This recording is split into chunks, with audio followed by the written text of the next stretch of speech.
Здраво на сите, уште една епизода на Д-програма во која што ќе се потрудиме да разговараме на некои актуелни теми кои што во мејнстрим медиумите се гледаат еднострано. Ние ќе се потрудиме да дадеме друга перспектива.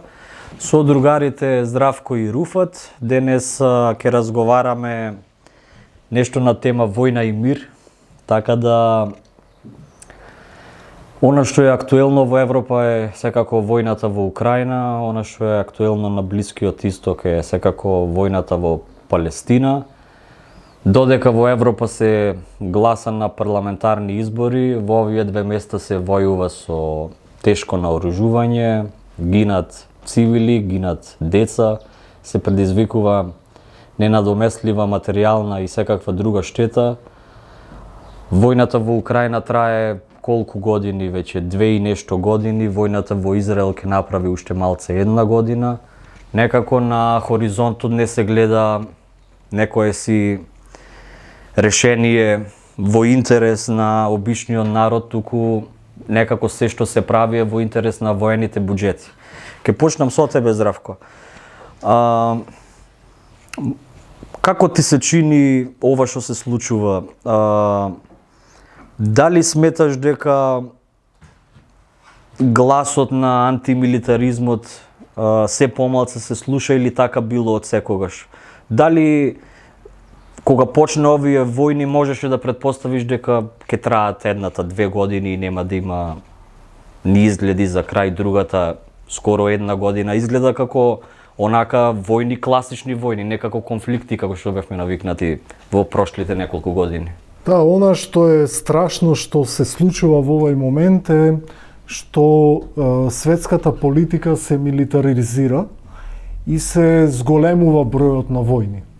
Фактички, некаде од 2015 година беше дадена насока каде треба да се движи светската политика. Насоката со Парискиот договор беше за климата, беше дадена дека целиот свет треба да се движи во еколошка насока, предводена од главните светски влади. Наспроти тоа, ние гледаме дека светската политика се движи во обратна насока, во насока на милитаризација, каде што ако некој се залага за мир, одеднаш од естаблишментот е осуден како поддржувач на другата страна, како антисемит и не знам како. Значи, имаме ситуација каде што мејнстримот, естаблишментот, она што е здраворазумски, позитивно, мирот, го смета како неприфатлива позиција за себе. И меѓу другото, на овој начин ние гледаме како како преку медиумите се наметнуваат вредностите на естаблишментот. Естаблишментот смета дека во овој момент единствен начин како да ја истера својата агенда е преку војна и одеднаш да се биде за војна стана легитимна позиција во рамките на мејнстримот. Ние сме тука да ја предизвикаме таа матрица и да кажеме дека не е неважно да има мир, туку напротив, дека е многу важно да има мир. Дека секој ден војна значи убивање на човечки суштества, убивање на деца, уништување на животната средина. Така што, едноставно, во овој момент една од револуционерните задачи е да се залагаме за мир во судирите на империалистичките агенди. Во таа насока би сакал Руфче да го прашам, претходно во гласни идеи си гостувал на теми за герилски борци, на теми за антиколониалистички движења, прогресивни, социјалистички дури би рекол. Гледаш ли некаде во Европа, во светот, надеж дека може да се развие едно антимилитаристичко движење или еве, нека нема такви најави и очекувања, зошто народите од Европа, еве, например, биваат малтене единствени во тоа дека треба да се води војна? Дали имат притисок од некој центар на моќ или едноставно тој е демократскиот избор? Гласаат за провоени влади, да речем. Па, јас имам некој дојам, некој печаток да кажам дека еве на пример кога би направиле некоја дистинкција и нема некоја разлика помеѓу, без разлика дали е американскиот империализам или европскиот, без разлика дали е британскиот или францускиот, германскиот, главниот дериват, главното гориво кое што го движи и го одржува во живот американскиот империализам од самото конституирање на Соединетите американски држави, кон финишот на 19-тиот, почетокот на 20-тиот век, со самото тие освојувања на оние Карипски острови, островите на Пацификот, и што е и денес, впрочем, скапо да се одржуваат како составен дел од Соединетите американски држави, се извинувам, ги следи тој милитаризам, тој милитаристички контекст на нештата и слободно може да се премости тој период со некои актуелни дешавања, случувања што се случуваат денеска, затоа што и со финишот на студената војна, со падот на Советскиот сојуз, по некоја природа на нештата почувствуваат дека се повикани да се доминантни. Но тоа продолжи, особено на безобразието околу Садамовиот Ирак, по Садам, таа експлоатација на цела Африка, арапскиот свет, и таа криза како да беше евидентна, особено за нафтените деривати, тој дефицит, како да беше евидентен уште во 70-те години, но како да стравува западњаците првенствено да кажат отворено дека постои некаква таква криза, особено во Саудиска Арабија, да кажеме, додека еве во Либија, во Ирак немаше таков проблем со нафтени деривати слично, колку што јас имам познавања. И сметам следствено на тоа дека нема никаков сенс, еве например да кажеме курсот на, иако немам познавања од економски сфери, но некако не ми е логично например доларот или фунтата па и еврото да имаат таков сооднос каков што имаат, затоа што првенствено немаат некои природни ресурси врз кои тоа би можело да се базира. Интересно го фокусираш дека се работи за економски причини, фактички. И всушност сета таа хегемонија, сета таа супериорност на еден или друг начин се базира врз африканските, да кажеме, ресурси и сите ресурси кои што ги експлоатираат и сите засегнати всушност и европските држави се на некој начин засегнати од тој американски, да, и првенствено милитаристички во милитаристички контекст, како што спомнавме вака во неформални конверзации кога зборуваме, самото присуство на американските бази низ Европа и така натаму, што се однесува до некоја надеж за некој перманентен мир во догледно време, не гледам, сметам дека всушност мислам дека пред само половина година, декември месец зборувавме на оваа тема, и за жал се уште како да не помрдна нештата на подобро околу мир. И се додека постои тој, заокружам околу ова прашање, се додека постои тој американски хегемонизам, милитаристичка хегемонија, некоја надеж за перманентен мир не гледам во догледно време. Добро, да речиме. Само секунда, имаме ли впечаток дека слабе американскиот империализам или далеку е од тој заклучок? Дефинитивно слабе американскиот империализам, ама сепак би се надоврзал во врска со тоа колку имаме потенцијал за да извојуваме мир. Би рекол дека не е толку црна ситуацијата, особено од гледна точка на случувањата во Газа Тоа што за жал успехот се мери во тоа што е до некаде спречен израелскиот геноциден обид да ја заврши работата онолку ефикасно колку што сакал. Колку што замислува, да. Да ја немаше реакцијата на голем број на луѓе кои протестираа главно во западните земји, случувањата во Газа ќе беа многу покрвави и веројатно веќе ќе зборувавме за извршено етничко чистење на таа територија. Тоа што, например, во овој период, да, не е спречена војната, но самото тоа што веќе се спречени да ја користат да го користат типичниот начин на оцрнување на секој обид за критика на израелскиот апартхеид,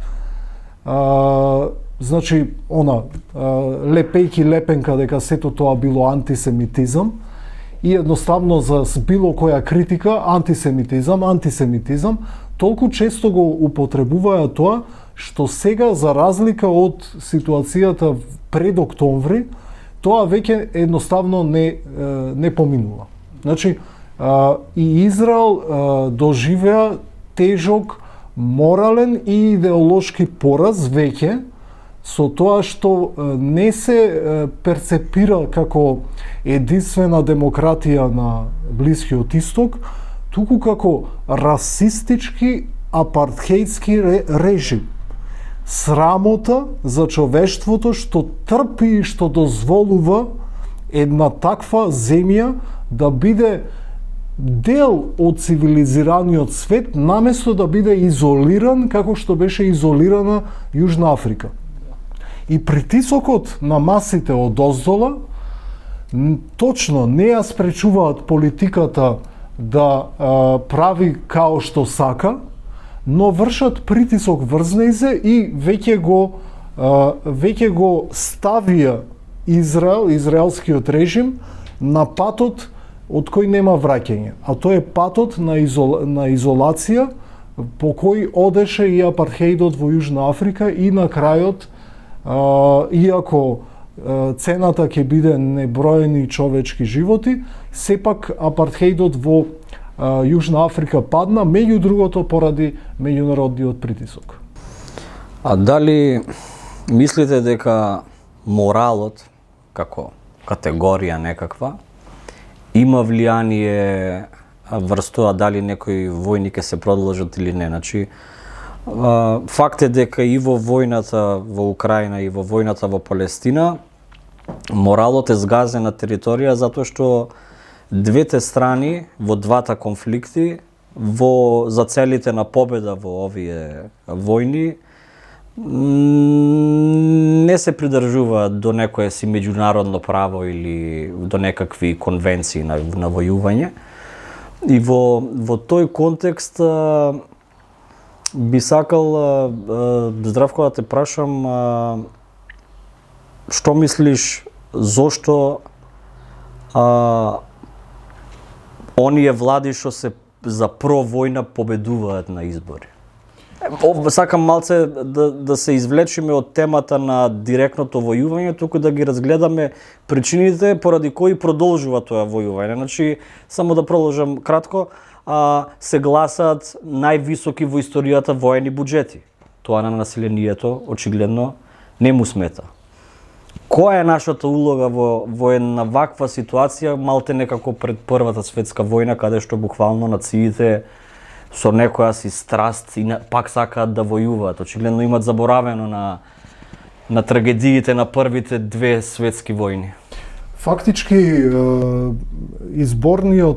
изборното досие го кажува спротивното, дека владите кои жестоко беа на страната на продолжување на војната во Украина со додавање и долевање на оружје, ги губеа изборите и тоа има цела серија во Европа на избори каде што властите кои биле на тие позиции ги губат изборите, а поддршка добиваат главно, но не исклучиво десничарски партии кои биле против тоа.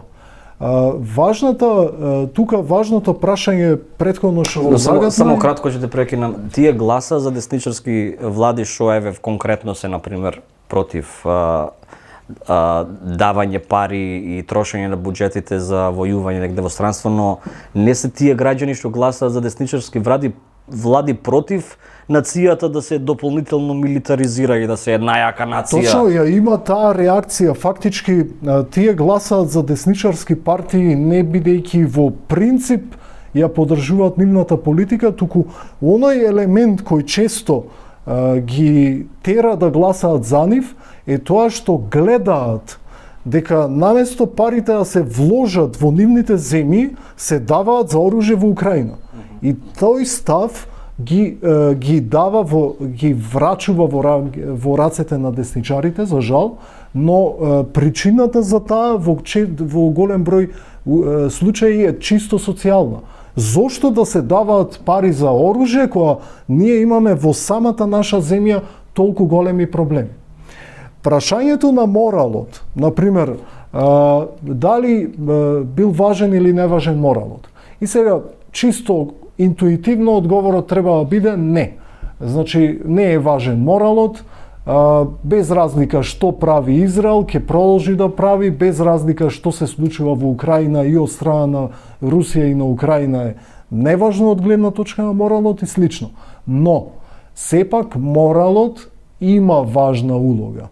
Бидејќи знае да ги изведи работите на виделина и да покаже какви се на вистина работите. Тоа најдобро го гледаме во случајот на американскиот империализам, бидејќи во ситуација кај што тие го поддржуваат израелскиот апартхејски режим во било што и да направи, кое и да е злосторство да го направи, во таков контекст, тие кога ќе прозборат за човекови права, сега станува толку очигледно дека нив сето тоа им е пропаганда, бидејќи вие зборувате за слобода на говор, слобода на, не знам, приватната собственост, не знам кои човекови права други што некои други не ги запазувале. Но тоа со децении се дешава. Ама сега станува толку видливо што секој човек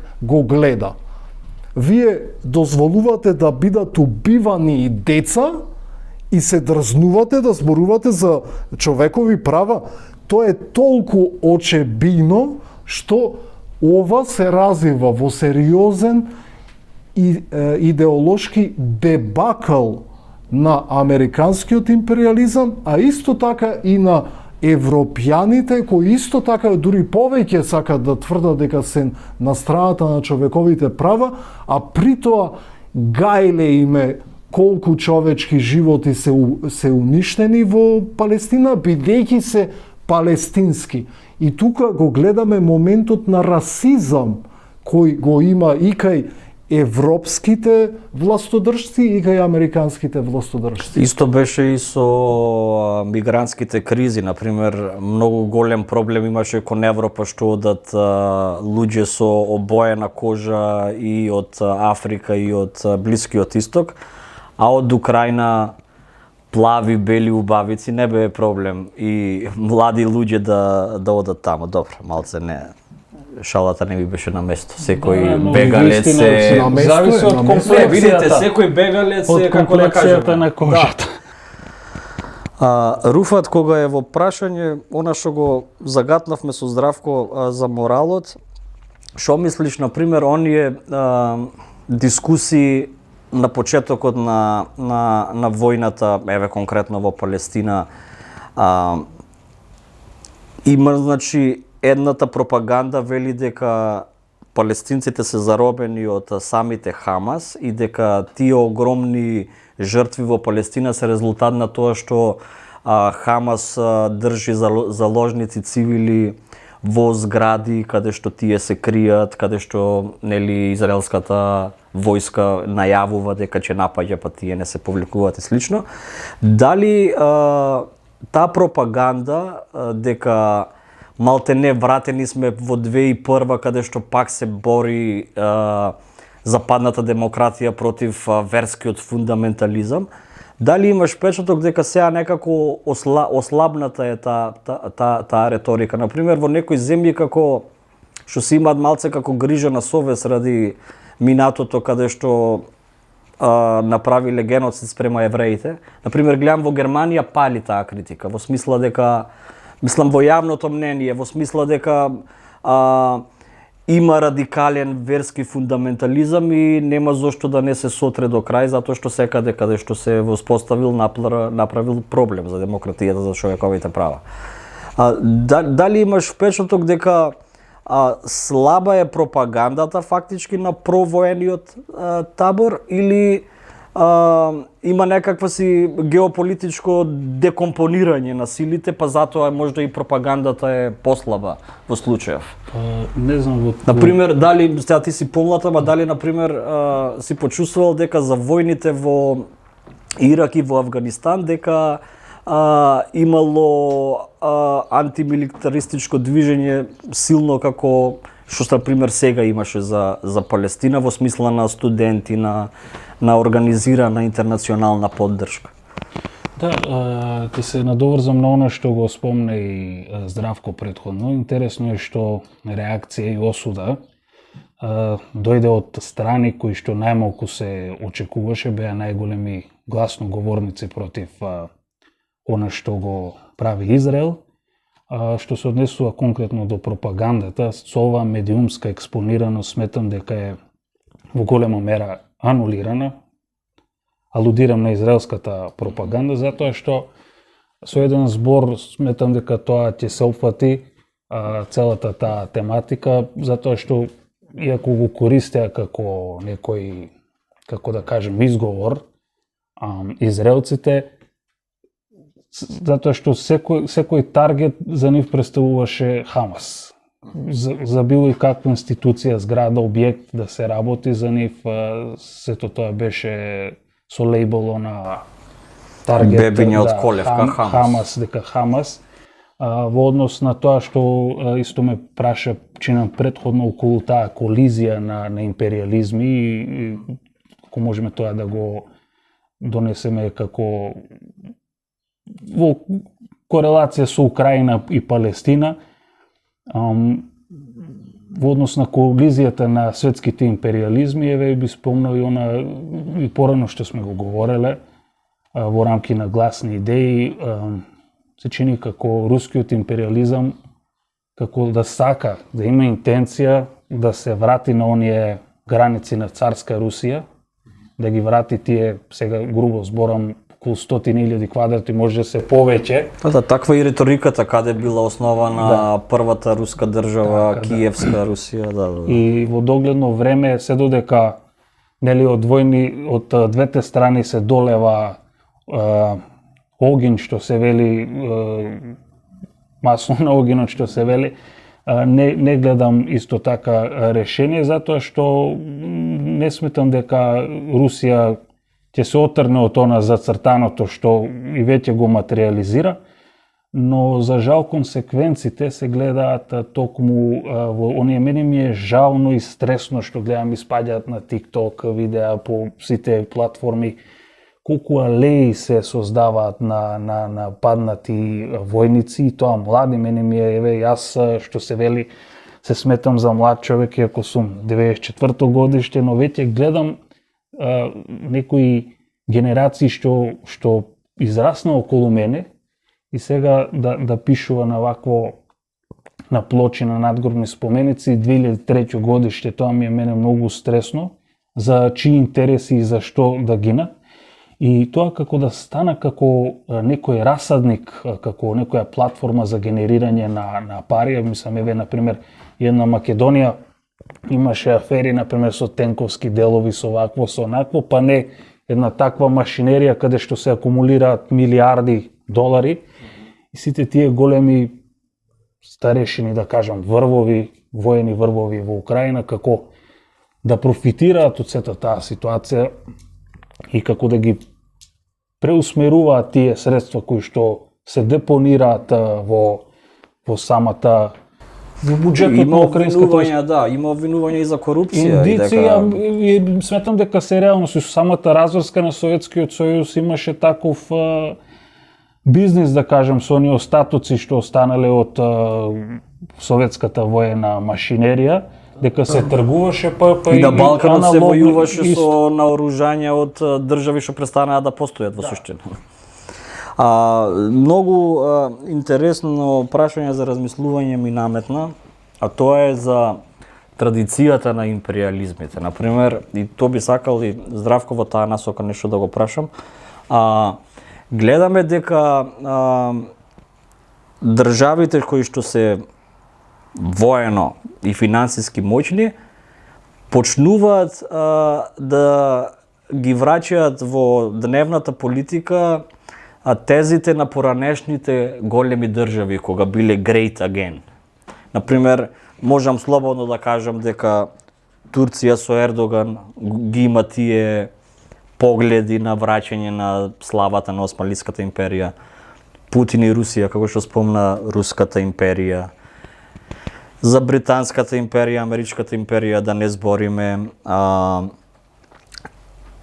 Како народите на светот не влечат поуки дека еднаш беа во мелницата на Првата светска војна втурнати и на крај молеа да престане таа безсмислена војна затоа што загинаа милиони луѓе, а позициите на крај останаа исти, дури од историја знаеме дека и покрај многу жртви подоцна можат состојбите да се комплетно исти.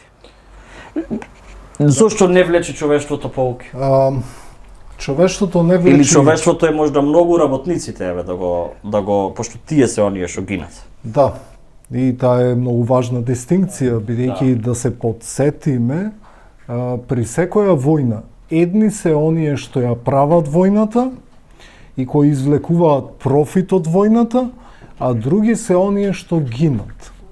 Значи, нема да гинат децата на Трамп во некоја војна.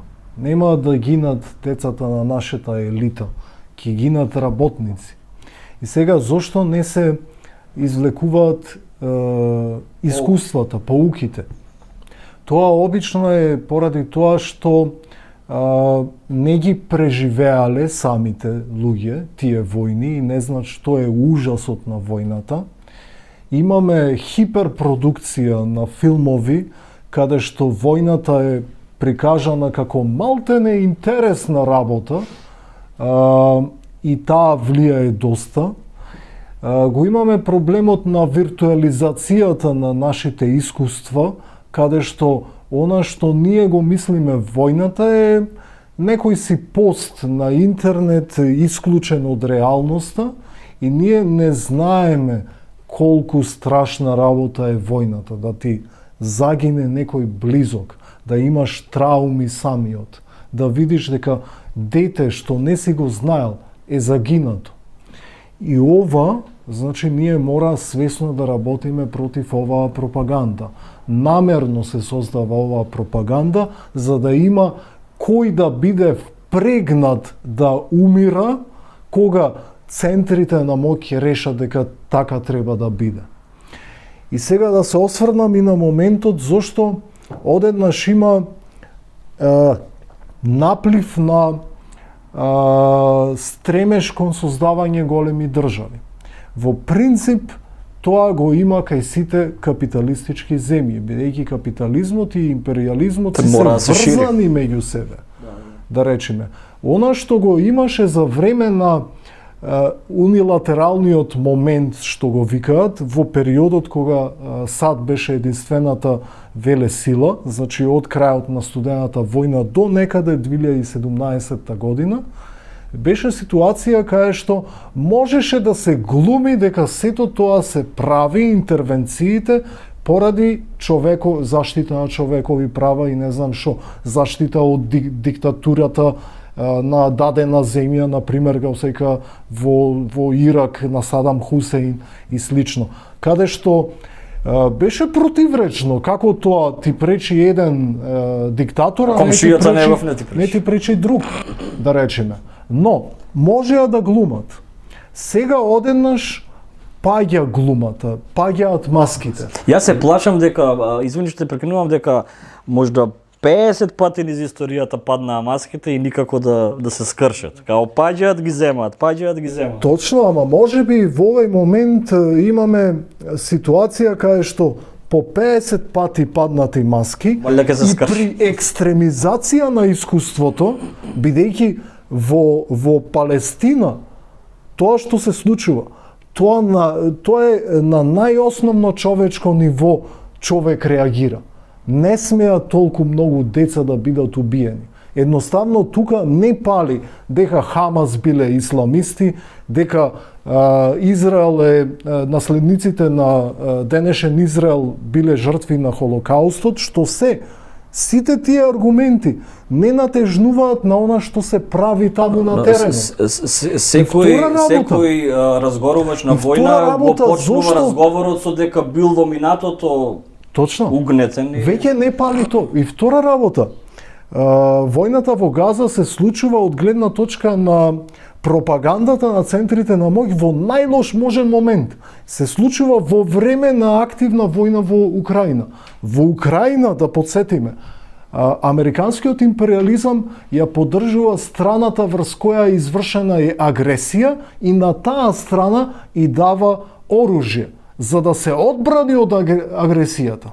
Истовремено, додека ова се случува, во Палестина Обратни се улогици. е на страната не на на жртвата на агресијата, туку на агресорот. И на агресорот му се дава оружје, наместо на, како што е ситуацијата во Украина, на страна на жртвите на агресија.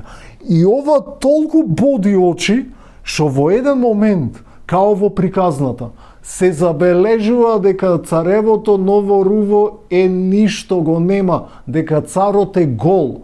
И сега, затоа овој момент, иако ние сведочиме на илјадници примери на двојни стандарди, во овој момент сумата, износот, планината на двојни стандарди се толку големи, што едноставно не може да ја издржи пропагандата. Сега, многу битно, што јас морам, кога е мнозинството оптимист, да сум скептик и обратно, за да ги видиме оние детали што се многу битни. Значи, на почетокот на овој разговор начнав кратко дека во Европа се случија избори.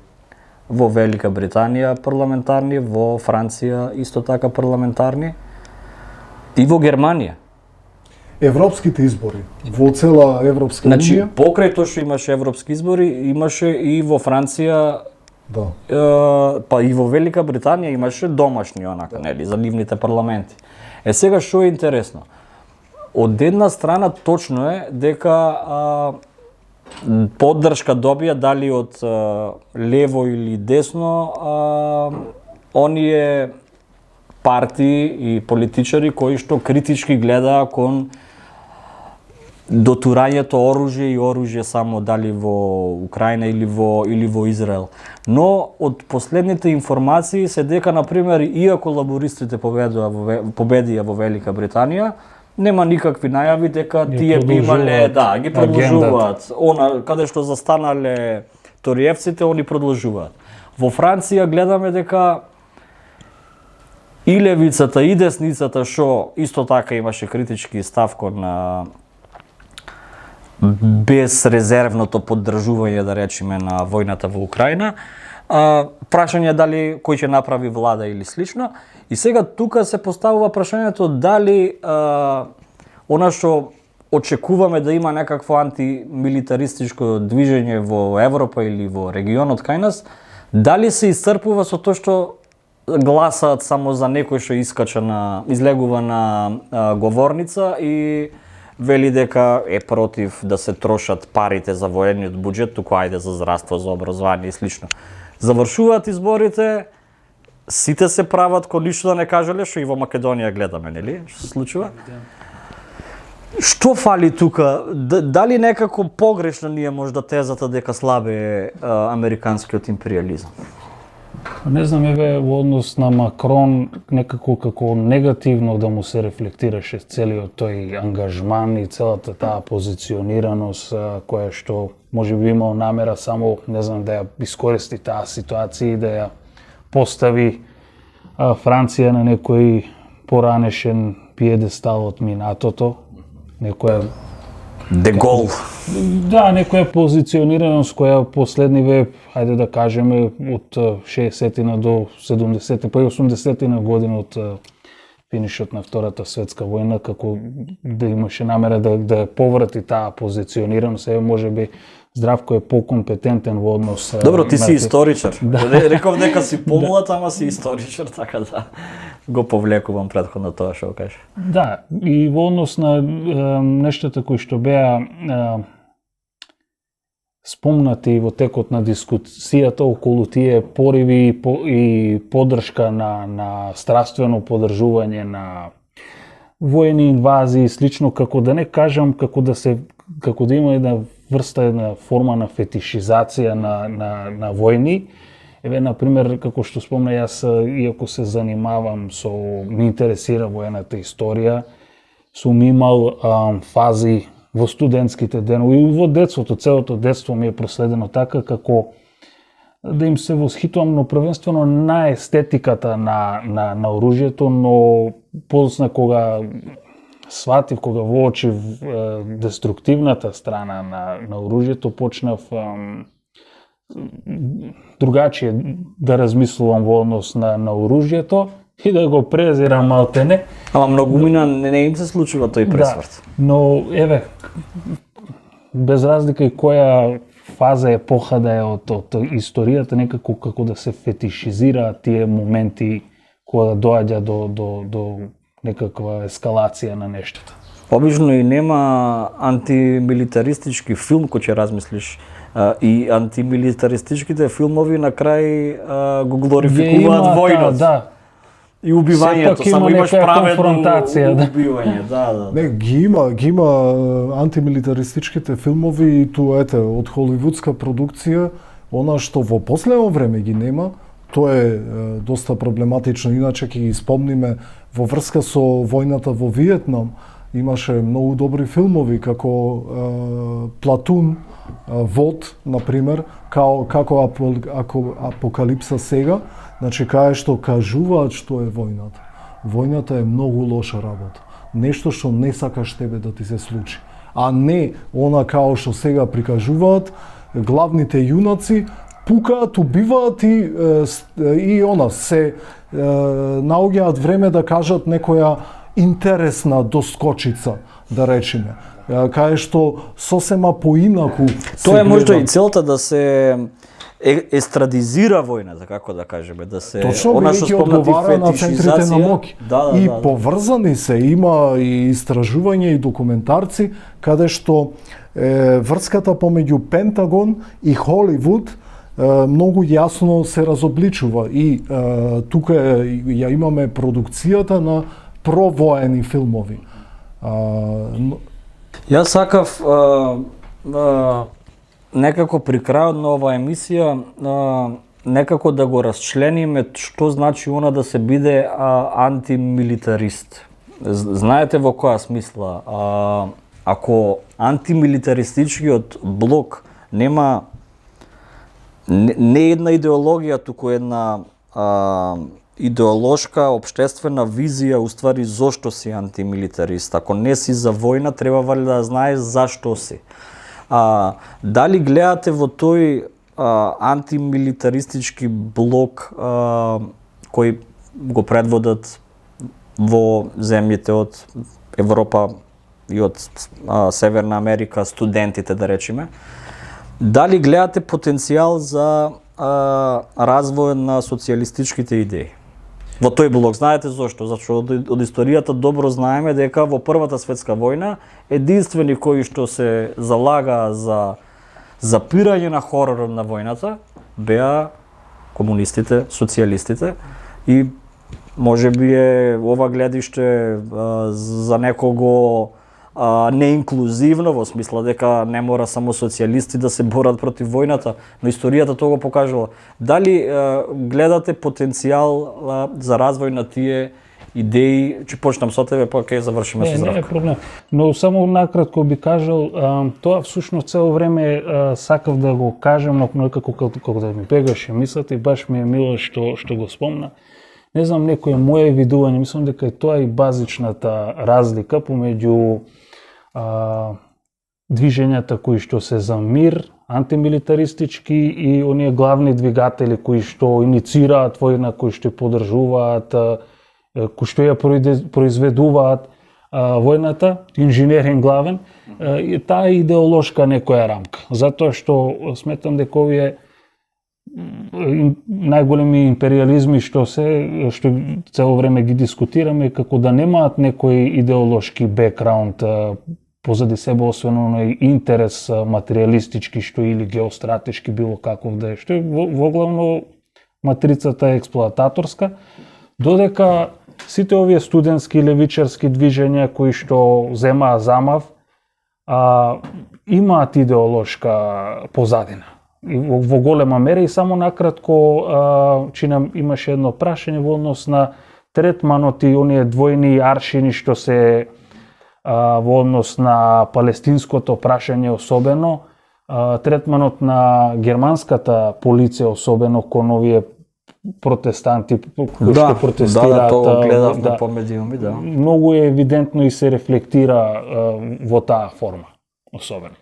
Сметате дека, само мало под прашање, дека фактички тоа што овој антимилитаристички блок студентски е доста, мислам не доста, идеолошки профилиран за разлика од овој воениов комплекс, тие поделби сметате дека прават проблем, во смисла младиве едни биле анархисти, други биле социјалисти, во смисла за единството што треба да го има тој блок? Например, особено протестите во Америка, студентските беа толку прекрасни, ќе кажам, што не само што таквите идеолошки поделби беа минимизирани и ги нема, туку, например, на тие протести учествува и доста американски евреи, заедно протестирајќи со американски палестинци, заедно, и веднаш ја обезвреднуваја било какој обид да се натури лепенка на тие протести дека биле антисемитски.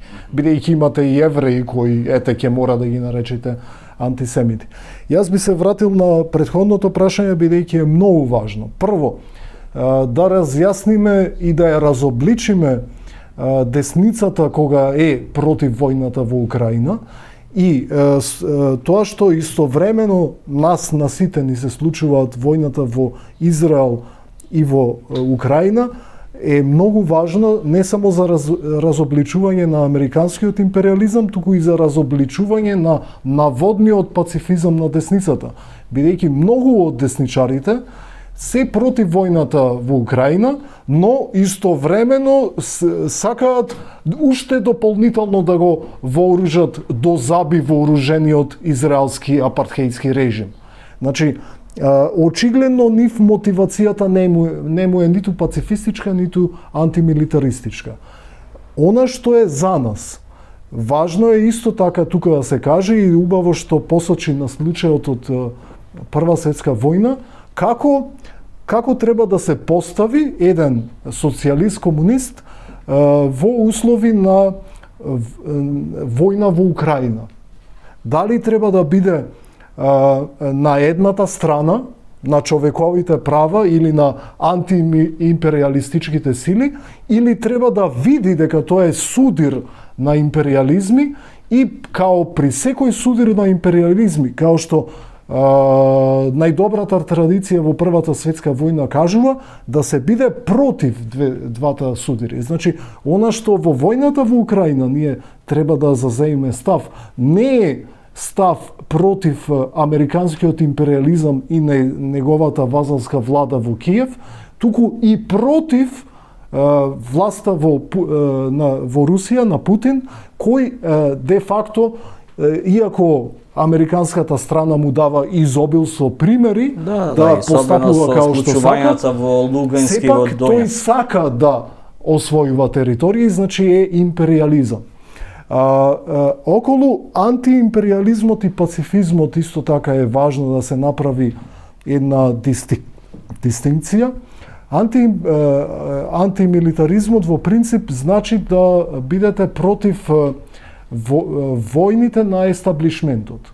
Да видите поврзаноста помеѓу правењето војни и правењето оружје и воени трошоци и поврзаноста со центрите на моќ на капиталистите кои ги ја контролираат власта која ги прави тие војни. Пример, најдобар пример во ова насока, извини што те прекинувам, но да не ми избегам мислата, е на пример се поочигледно е, веќе си дам таква слобода да прогнозирам дека Трамп ќе ги добие изборите во САД, сега во декември кога е.